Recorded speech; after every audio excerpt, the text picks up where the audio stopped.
Hello guys, and today I want to do a quick video about what's the difference between Freya and Odin. Especially because we're going to have on probably Monday the new patch and everything's gonna change, so I don't really see the point of making a gameplay video right now since it's gonna be a whole new game. And yeah, I will probably not do a video on Sunday like I should do, to follow the two videos, a video for each 2 days. I'm just gonna do one like Monday and another probably the day after. Really depends where the patch comes, but I will release my next video whenever the next patch will be on. Basically, just want to tell you that also. So yeah, what's the difference between Odin and Freya? And I want to do that with Norse right now because I'm probably sure that the other leaders are going to have significant changes. I mean, at least one in the pantheons, like Isis, Poseidon will be probably changed, and maybe Nuwa also, but that can't be for sure. So I want to do it with Freya and Odin, and if you guys really like that, I'll do it also for the other pantheons after the patch. So basically, the ability of Odin, it's important to note, that costs 2 versus the ability of Freya that costs 3. So we can see that Odin, it's easier to squeeze whenever you have mana left than Freya. But what does it actually do? So Odin's ability gives a friendly unit, should it say, +1/+1 until the end of the turn, because Odin could not buff himself like he could do before, but now he can't. So this means that you must have a minion on board to be able to use Odin ability. While Freya, it's the other way around. You banish a non-leader enemy until your next turn. This means that your opponent needs a minion to be able to banish it. But since your opponent's often gonna have minions, because that's half of the decks for most of the decks right now. And I think it's gonna be like that for until we get like massive amounts of spells and the really good ones and reliable. Maybe like Egyptian will be the first ones to not have a lot of minions, but like because right now so many decks have a lot of minions, and it could be minions or god. Freya is able to always banish one of them for 3 mana. Okay, and here's the thing, right? In the late game, whenever you get to like 8, 9, 10 mana, right? The card that costs the most in the Norse, in their pantheon, is Ymir and Loki, that costs 5.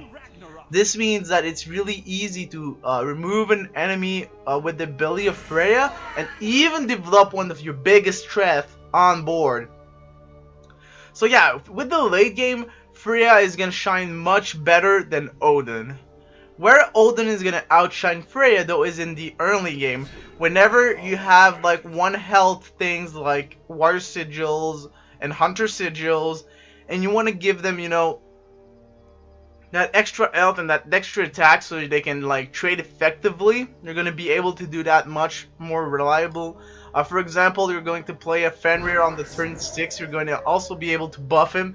So it's going to be like 5, 6. It's going to be much harder for your opponent to deal with that. If you want to also buff your Scotty, if she needs to attack something, that has more than 2 health, and you don't want it to instantly die whenever she takes return damage. So yeah, Odin's going to be really good for that early to mid game, honestly. Because whenever you have some mana, you can effectively use it. His ability, and it's really good, right? But in the late game, Freya is just like, you have a fire giant, I'll just banish every turn, and then I can like continue to attack you or to deal with the rest of your stuff. And if you have an Ymir on board and a Freya, then you banish one, you freeze the other, right? Nothing, pretty good. So yeah, and this is why Odin works much more into the aggro and rush type of decks, while Freya works much better into the mid-range and control. For example, if you go with Freya and you give her Gunner's Might and Pardon right here, and Gunner's Might is right here, right? So, for example, you give her Pardon and 1 Gunner's Might, okay? Because you got lucky. well, she's gonna be able to attack the target for 2 and then banish the target.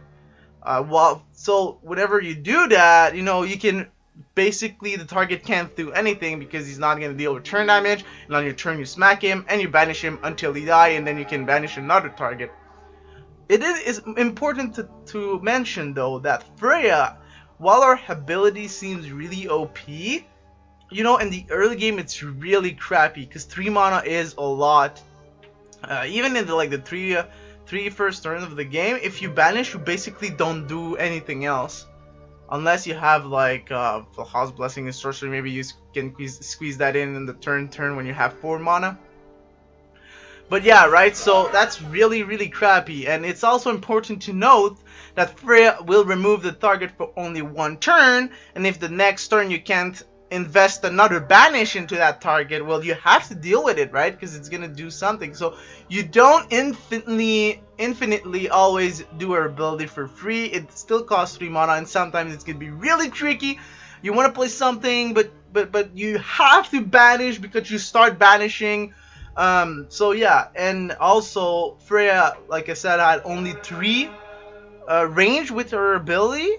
So if your opponents put their range unit at 4 range, the ability of Freya doesn't reach it, so she can't use it, you know, for unit across the battlefield, while Odin can buff any one of his units infinite range, right? It can be in one corner of the map to the other corner of the map, it's gonna be good. So yeah, like you see here, were the difference for Freya and Odin. Also, you know, Freya is a legendary, so it's gonna cost you either dust or a lot of or luck. I mean, it can't cost you luck, but you get the point. You're gonna have to be lucky to get her. If you want to choose to craft her, I think personally that, you know, it involves much more decision making. And it's basically, you know, control is like that, and mid-range also a lot more than just aggro and like spamming the board and going face and, you know, crossing your fingers for something good on the top deck. So yeah, like if you want to play these archetypes more with Norse, I strongly suggest you to try and get a Freya or to craft a Freya. And yeah, I think she's one of the best upgrades that you can have.